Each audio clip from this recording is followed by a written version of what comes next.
Elon willingly, with all of the success, he willingly accepted the outrageous abuse and slander and lies and attacks because he does love our country. I know that very much. He loves our country. Comes from another country, a country that's going through trials and tribulations, I would say.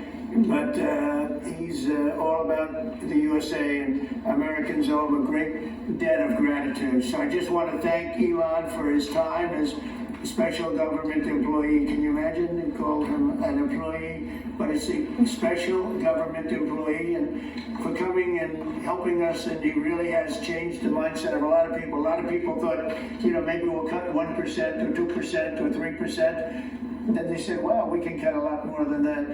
And we're going to do it very surgically. We're going to continue on the march. We're making America great again. When I was in Saudi Arabia, and we were in, as you know, three really great countries, predominantly the three. Qatar was great, UAE was great, Saudi Arabia, incredible. Such an incredible experience to be in those three countries. But the Crown Prince of Saudi Arabia, and I must tell you, the great leaders of the other two that we just mentioned, they all said the same thing, that the United States is the hottest country right now anywhere in the world. And 6 months ago, we thought it was dead. It was like a dead country. And it would have been a dead country if we didn't have the right result on November 5th. It would have been a horrible, horrible situation was going on with the borders, with transgender for everyone, men playing in women's sports, and so much more. But they were saying the hottest country anywhere in the world. And then I played that little clip because that was one person who's respected, or two people, because Joe was in that one too. Joe's a good man. But that was one group of people saying something about the success of what we've done over the last 4 months. They cannot believe it. In the one case, they said they've never seen anything like it as long as they've been doing what they've been doing. They've been doing it for a long time. So I want to thank Elon for helping. And again, the United States right now is the hottest country anywhere in the world. There's no country as hot. And we're doing really well. We came, when I left, we had no wars, we had no problems. We defeated ISIS, we rebuilt our military, and we had no inflation. And when I came back, we had a lot of inflation. We had wars all over the place. We had the embarrassment in Afghanistan where we gave up billions and billions of dollars of military equipment, the most embarrassing moment in the history of our country, I believe that strongly. We have Russia with Ukraine. We had the attack in Israel in October, the horrible attack, October 7th. Horrible, horrible attack. Nobody's ever seen anything like it. And now we have something where we're really healing a lot of that. We stopped India and Pakistan from fighting. I believe that could have turned out into a nuclear disaster. And I want to thank the leaders of India, the leaders of Pakistan, and I want to thank my people also. We talked trade, and we said we can't trade with people that are shooting at each other and potentially using nuclear weapons. And they're great leaders in those countries, and they understood, and they agreed. And that all stopped, and we're stopping others from fighting also, because ultimately we can fight better than anybody. We have the greatest military in the world. We have the greatest leaders in the world. We put one of them in charge of the Joint Chiefs of Staff, as you know, General Raising King. And we wiped out ISIS, completely wiped out ISIS in 3 weeks. They said it would take 5 years, and we did it in 3 weeks. And that's the way it is, but we don't want to have to use our military. We want to be peace through strength when we can, and that's the way we're going to have it. So I just want to thank Elon and all of his people. Most of those people are staying, almost all of them are staying, and they're going to be with us. And you're going to see the results coming long into the future. Even a year and 2 years later, you're going to see a lot of the results, and those hundreds of billions of dollars are going to be adding up, and they're going to continue to add. It'll be interesting, really interesting to see what the final number is going to be. But again, Elon gave an incredible service. Nobody like him, and he had to go through the slings and the arrows, which is a shame because He's an incredible patriot. The good news is that 90% of the country knows that, and they appreciate it, and they really appreciate what he did. And I gave a little special something we have here, a very special, that I give to very special people. I have given it to some, but it goes to very special people, and I thought I'd give it to Elon as a presentation from our country. Thank you, Elon. Take care. Thank you.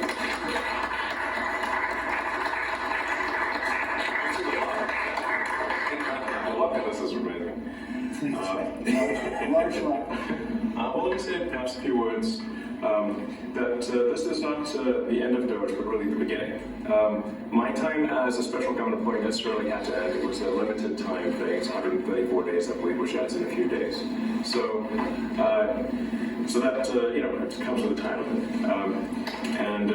But the DOGE team will only grow stronger over time. The DOGE influence will only grow stronger. It's I liken it to sort of personal Buddhism. It's like a way of life. So it is permeating throughout the government, and I'm confident that over time we'll see $1 trillion of savings and a reduction in $1 trillion of waste and fraud reduction. The calculations of the DOGE team thus far, in terms of an FY25 to FY26 delta, are over 160 billion, and that's climbing. We expect that the number will probably go over 200 billion soon. So I think the DOGE team is doing an incredible job. They're going to continue doing an incredible job, and I'll continue to be visiting here and be a friend and advisor to the president. And I look forward to times being back in this amazing room. By the way, isn't this incredible? Look at this incredible. Look at that. I mean, it's stunning. I think the way that the Oval Office, the president has just completely redone the Oval Office is beautiful. I love the gold on the ceiling. That's been there a long time. That was plastered. Nobody ever really saw it. They didn't know the eagle was up there, and we highlighted. It's essentially it's a landmark, a great landmark, and that's 24 karat gold, and everybody loved it. And now they all see it when they come in. So it's been good. The Oval Office finally has the majesty that it deserves next to the president. So I look forward to continuing to be a friend and advisor to the president, continuing to support the DOGE team, and we are relentlessly pursuing $8 trillion in waste and fraud reductions, which will benefit the American taxpayer. That's it, really. Thank you, Mr. President. Thank you. Great job. President Trump, the president mentioned the U.S. field all the slings and arrows during your time at DOGE. There's this, some of the people, some of the media organizations in this room are the slingers. Well, so there is a New York Times report today that accuses you of blurring the line between. Is the New York Times, is that the same publication that got a Pulitzer Prize for false reporting on the Russiagate? Is it the same organization? I got to check my Pulitzer. It is. And so I think the judge just ruled against the New York Times for their lies about the Russiagate hoax, and that they might have to give back that Pulitzer Prize. That New York Times. Let's move on. Okay. Next question. I got one for President Trump.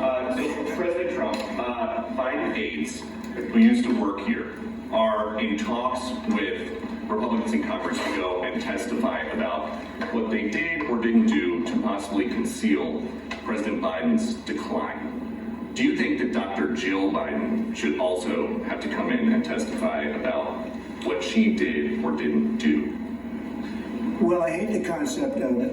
It's the wife of a man who was going through a lot of problems, and everybody that dealt with him understood that. And I guess it came out during the debate loud and clear. That was the biggest signal of all.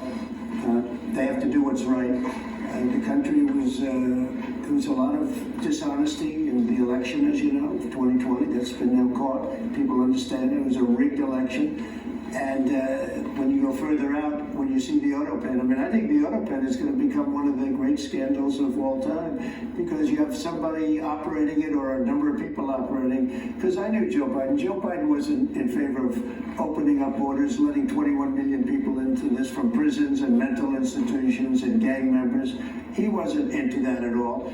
And you know, who signed these orders, proclamations, and all of the different things that he signed that set our country so far back? That was so bad for our country. With the auto pen, how would it work? Like, we're in the Oval Office right now. If there was a group of rogue staffers that worked for you who wanted to advance a bill or an executive order without your knowledge, how could they do it? How do they know? Because I'd read your newspapers or your media the next day, and I'd say, well, I didn't approve that, and I would find it. I mean, they wouldn't get away with it for long, because they'd say, I never signed that. Who the hell signed that? Auto pens, to me, are used to sign letters to people, because we get, I think they said 20,000 letters a week, and you like to be able, when somebody takes the time to write a letter, it's nice to sort of write back. And auto pens are meant for that. Auto pens are not meant to sign major proclamations or tax cuts or borders, anything having to do with the border, which is so important. And if it happened on my watch, I would be able to see it, because the next day or sooner I'd be reading about something that I knew nothing about, and who the hell signed this. So I almost never use the auto pen. In fact, yesterday I was signing about 81, I think it was 81 proclamations and statements to people that I think should be signed by us. I think when you write letters to foreign dignitaries or presidents or prime ministers, you should be signing those letters, not done with auto pens. I understand he signed almost everything with an auto pen. It's a very dangerous thing. It really means you're not president. Whoever operated the auto pen, and we think we know who that is, and it was actually more than one person, but that's not what the presidency is all about. I hardly use the The tariffs on China, you said that they violated the agreement with the U.S. Well, they did. They violated a big part of the agreement we made. You know, if you read that whole statement, it was very nice to them. I helped them because they were in trouble with the stoppage of a massive amount of business. But I'm sure that I'll speak to President Xi, and hopefully we'll work that out. But yeah, that's a violation of the agreement. Yeah, please. Mr. President, can you give us an update to the latest ceasefire agreement that Israel has agreed to, but Hamas still considering? Well, they're very close to an agreement on Gaza, and we'll let you know about it during the day or maybe tomorrow. And we have a chance of that. I think we have a chance of making a deal with Iran also. They don't want to be blown up. They would rather make a deal. And I think that could happen in the not too distant future. That would be a great thing. And we could have a deal without bombs being dropped all over the Middle East. That would be a very good thing. They can't have it. We want them to be safe. We want them to have a very, very successful nation. Let it be a great nation, but we can't have them. They cannot have a nuclear weapon. It's very simple. And I think we're fairly close to a deal with Iran. You said just now that you look forward to being a friend and advisor to the president. So do you expect to continue advising the president and DOGE informally, or are you going to sort of shift your focus entirely to your companies? Well, I expect to continue to provide advice, whatever the president would like, advice. I hope so. If he, I mean, I expect to remain a friend and an advisor, and certainly if there's anything the president wants me to do, I'm at the president's service. Mr. President, on DOGE, you said that there was $1 trillion promise for cuts from DOGE. Yes, I think we do expect over time to achieve the $1 trillion. But what have you found in your time here was the biggest roadblock to getting those cuts? Was it the cabinet, or was it Congress, or something else? What was the biggest roadblock from your work? It's mostly just a lot of hard work. It's really not any one person or Congress. It's going through really millions of line items and saying just each one of them makes sense or does not make sense.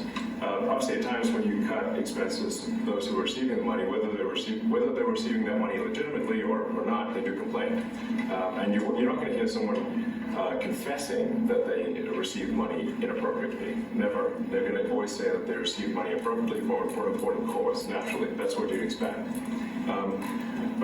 So we're just going to, it's just a lot of work going through the vast expenses of the federal government and just really asking questions.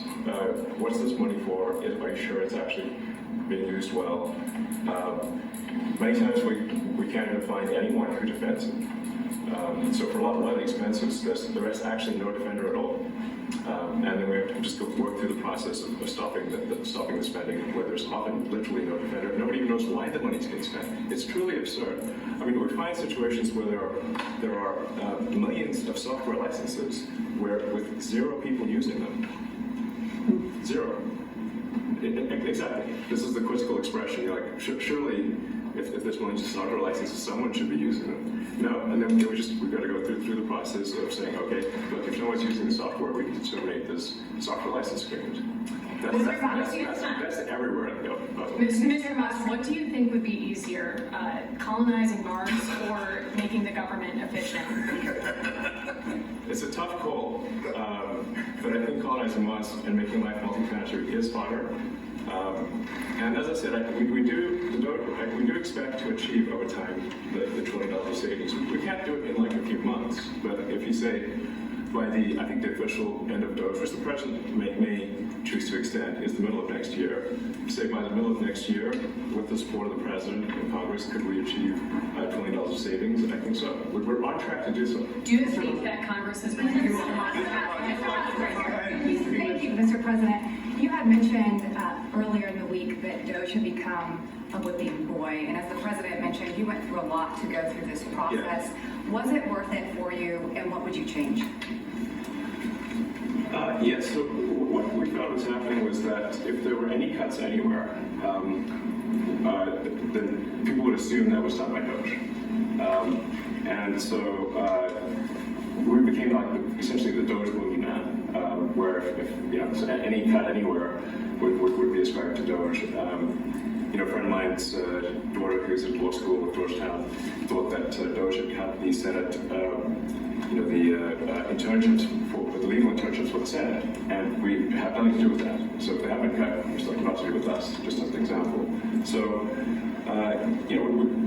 it just became a bit ridiculous where any cut anywhere was sent on DOGE, and including things that made no sense, and we would agree made no sense. There are many things that occur in the government because it's the banal evil of bureaucracy. It's sort of the frankly largely uncaring nature of bureaucracy. It's as the great Milton Friedman said, money is spent most poorly when it is someone else's money being spent on people you don't know, and that's how federal spending is. And then you can't really even blame the individuals because the way the government works is complaint minimization. So when you do try to, when someone within the government tries to stop that money being spent, there's usually someone that complains, and then their manager will say it's not worth the trouble, just pay it anyway. That happens over and over again. So was it I think it was an important thing. I think it was a necessary thing, and I think it will have a good effect in the future. Thank you, President Trump. This week there was a video on board a plane that showed the First Lady of France slapping her husband, Emmanuel Macron. Do you have any world leader to world leader marital advice? Make sure the door remains closed. That was not good.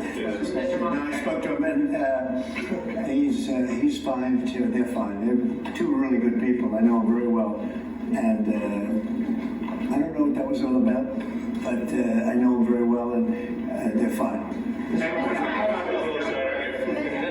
about this Democratic Party plan to avoid being swept in every battleground state again by spending $20 million to study how to speak to American men? Well, they spent 2.8 billion. We spent 1.5. We spent much less. We spent about half of what they spent, and at the end they were $28 million short. They had to be They spent 2.8 billion. It's a lot, but they couldn't get 28 million at the end, and now they want to spend. I read that they want to spend money to learn how to talk. That's fake. You don't want to be fake. You shouldn't have to hire consultants to say what America needs, because then they should be, the consultants should be running the deal, not them. But I read that they want to spend a lot of money in each state. So we won all 7 swing states, 7 out of 7. We won a lot more than that. We won the popular vote. We won everything, and they want to spend money to find out what they did wrong. And I mean, I can tell you what they did wrong. I can tell you every one of their programs. When they say men playing in women's sports, I would say that's not a winner. When they say transgender for everybody, I think that's not a winner. When they say open borders so the entire world population of criminals can pour into our country, I don't think that's a winner. I mean, I just gave them that for free.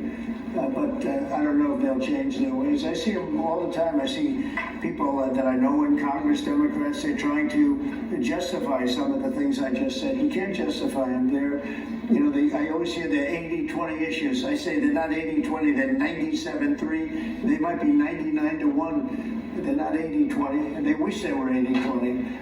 And they're wasting a lot of money, and they're going to continue with that nonsense. And this one's a little bit more of a page 6 question, but back when you hosted The Apprentice, you mentioned once in 2012 that Diddy was a good friend of yours back then. He has since found himself in some very serious legal trouble. Yeah, that's true. Would you ever consider pardoning him?